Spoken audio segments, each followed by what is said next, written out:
जी, नमस्कार। बहुत सही सवाल है, बड़ा सामयिक है कि मंजरियाँ आनी शुरू हो गई हैं। बिल्कुल जैसा देख रहे हैं, पेड़ में देखिए, इस तरह से ये बौर बनने की प्रक्रिया लगभग शुरू हो गई है। तो इसको अभी किसान भाई थोड़ा-सा हम सलाह देंगे कि अभी खाली उसको वॉच करें, देखते रहें कि कहीं कोई पत्तियों पे कोई चिकना पदार्थ तो नहीं दिख रहा है। ऐसी चिकनी हो जाती हैं, वो उसका लासा गिरता है कीड़े का, तो वो ज़्यादा नुकसानदायक होता है। तो अभी अभी कुछ नहीं करना है, केवल देखना है किसान भाइयों को, देखते रहें कोई चमक पत्ती में ना दिखे। नियमित रूप से सुबह शाम को निरीक्षण करें पौधे का। और जब ये कूच जो है 1 अंगुल की कम से कम हो जाए, 1 से 1.5 इंच की, उस समय किसान भाइयों को पहला रक्षात्मक उपाय करना है। उसमें 2 ग्राम सल्फर 1 लीटर पानी में, और 2 लीटर पानी में imidacloprid 1.5 millilitre, 1.5 millilitre imidacloprid 2 litre पानी के लिए, और 4 ग्राम सल्फर हो जाएगी 2 लीटर पानी के लिए। इमिडाक्लोप्रिड थोड़ी सी कम पड़ती है उसके अपेक्षा, अन्य कीटनाशक दवाओं की अपेक्षा। उसका पहला स्प्रे करना है कब? जब 1 से 1.5 इंच की कूंच हो जाए। इसके बाद किसान भाई लगातार बाग का अपना निरीक्षण करते रहें। आगे चल करके जब फरवरी महीना आएगा, तो 15 फरवरी के बाद अगर ऐसा कभी होता है कि मौसम खराब होता है, एकदम से बदली आती है और बदली के साथ साथ में कहीं 2-4 बूंद गिर जाए, तो वो बड़ा क्रिटिकल पीरियड होता है। उस समय किसान भाइयों को समझ लेना चाहिए कि अब कोई न कोई फंगल बीमारी आएगी। ऐसा लक्षण अगर दिखता है, तो जरूर किसान भाइयों को सावधान हो जाना चाहिए कि अब हमको पाउडरी मिल्ड्यू और इस तरह की बीमारियां आम पे आएंगी। उससे बचाव के लिए तुरंत जब वो मौसम आने वाला होता है, तो उससे पहले छिड़काव कर दें। मौसम की जानकारी रखें किसान भाई। अक्सर मिल जाती है कि अगले 10-15 दिन का मौसम कैसे रहेगा, आजकल कोई बड़ी बात नहीं है। हर किसान भाई के पास, हमारे पास मोबाइल टूल है, तो जान ले कि अगले 1 हफ्ते तक मौसम साफ रहेगा तो कोई दिक्कत नहीं है। लेकिन अगर ऐसा पता चलता है कि अगले हफ्ते बरसात या बदली की संभावना है, तो जरूर उस समय बचाव कर लें, वरना बहुत बड़ा नुकसान होने की संभावना रहती है फंगल बीमारियों के आने से। उसके लिए 2 दवाइयां होती हैं, कैलेक्सिन या कैराथेन, जो बेहतरीन दवाइयां हैं। उनका 1 मिलीलीटर दवा 1 लीटर पानी में, और साथ में कोई भी कीटनाशक सिस्टमिक इंसेक्टिसाइड, उसको डाल करके 1 मिलीलीटर पर लीटर उसका स्प्रे कर देंगे दोबारा, तो उससे जो फंगल बीमारी आने वाली है, फंगस वाली, वो रुक जाएगी। और कीड़े जो कोई प्रकोप करेंगे मौसम खराब होने के कारण, वो भी रुक जाएंगे। बताया जैसे ये देखिए मंजरी बन रही है, और ये मंजरी जब 1 से 1.5 इंच की होगी, आज के करीब 10-12 दिन बाद, तब तक कोई नुकसान होने की संभावना नहीं है। जब इसमें ये पूरा फूल खिल जाएगा, फूल पे होगा एकदम, बड़ा सा बौर निकलेगा और उससे हल्के हल्के गिरने लगेंगे फूल जैसे, उस समय कतई कोई स्प्रे किसान भाइयों को नहीं करना है। वो नुकसानदायक होता है। उस समय फल सेटिंग हो रही होती है, पॉलिनेशन हो रहा होता है, तमाम कीट और ये घरेलू मक्खी, इस तरह के आते हैं कीड़े जो पॉलिनेशन करते हैं। उस समय अगर आप दवा डालेंगे, तो ये जो हमारे लाभदायक कीड़े हैं जो पॉलिनेशन की क्रिया कर रहे हैं, उनको भी नुकसान होता है, वो भी मर जाते हैं।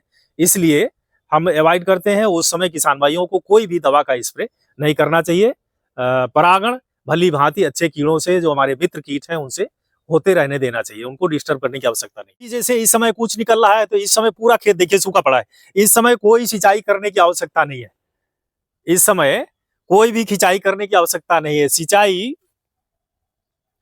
पहली सिंचाई तब करेंगे जब कूच निकल जाए, बौर बन जाए, बढ़िया खिल जाए, और आम की सेटिंग हो जाए। तो जब मटर के बराबर आम का दाना हो जाए, तब हम पहली सिंचाई करने की संतुति करते हैं। उस समय जब करेंगे तो फल का आकार बढ़ना शुरू हो जाए। ये 2-3 कीड़ों से बचाता है। एक तो हमारा जो है वो तना भेदक कीट है, उससे रोकने के लिए हम इसकी थोड़ी सफाई कर देते हैं। तो तना भेदक कीट का ये होता है, जहां पर छेद करता है और छेद करके फिर अपनी विष्ठा निकालता है, तो विष्ठा निकलेगी, बुरादा जैसा निकलता है। तो जैसे ही आप बाग में जाएंगे और आपका ये सफेद पुता हुआ दिख रहा है, तो तने में तुरंत एक नजर में नजर आएगा। अगर कहीं छेद है या कहीं कीड़े ने बुरादा निकाला हुआ है, तो आप समझ जाएंगे इसमें तना छेदक कीट लग चुका है।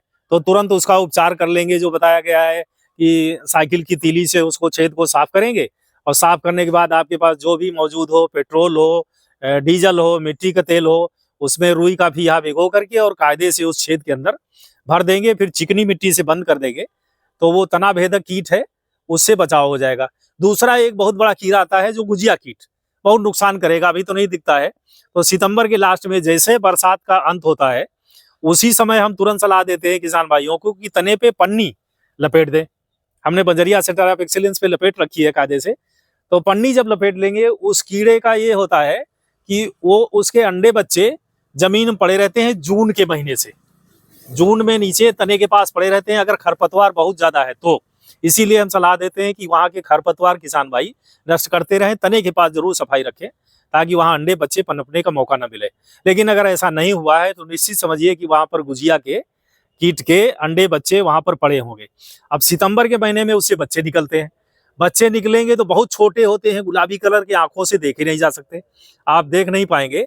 वो फिर तने पे चढ़ना शुरू करते हैं, तने पर चढ़ करके और ऊपर जाते हैं। ऊपर जा करके जो पतली पतली छोटी बहुत कोमल पत्तियां हैं उनको खाते हैं, टहनियाँ खाते हैं, बौर को खाते हैं। और फिर जा करके अंत में जब आम लग जाता है तो उसके भी डंठल पर चिपक जाते हैं और सफेद मोटे खूब बड़े बड़े दिखते हैं, पूरा घेरा बना लेते हैं बौर की टहनी को। उस समय जो सफेद कवर है वो उनका समझिए एक तरह से प्रोटेक्शन है, बहुत बड़ी सुरक्षा है। उस समय आप किसी भी दवा से इसको मारना चाहें तो कीड़ा नहीं मरेगा। इसीलिए हम किसान भाइयों को सलाह देते हैं कि शुरुआती दौर में सितंबर के अंत में ही एक पॉलीथीन की पन्नी यहाँ पर 2 फीट ऊंचाई की 25 माइक्रोन की ही हो, कोई दिक्कत नहीं है, उसको बांध दें और निचले सिरे पर और ऊपरी सिरे पर सुतली से बांध दे कस के, या ग्रीस या चिकनी मिट्टी कुछ भी लगा दें ताकि कीड़ा अंदर से जो बीच में पन्नी और तने के बीच में जो जगह है वहां से ना घुसे। जब वहां से नहीं घुसेगा तो कीड़े में इतनी क्षमता नहीं होती है कि ये 2 फीट तक चढ़ सके पन्नी पर, इतना नहीं चढ़ पाएगा। चढ़ेगा 1-1.5 फीट चढ़ेगा, फिर ये रपट के नीचे गिर जाएगा। तो जब नीचे गिरेगा तो हम कहते हैं नीचे कोई भी कीटनाशक फालीडाल धूल वो थोड़ा सा मिट्टी मिला दे, नीचे गिरेगा तो जहर पड़ा हुआ है, मर जाएगा, लिया जाए, ऊपर नहीं चढ़ेगा और बहुत भारी नुकसान से किसान भाई बच जाएंगे।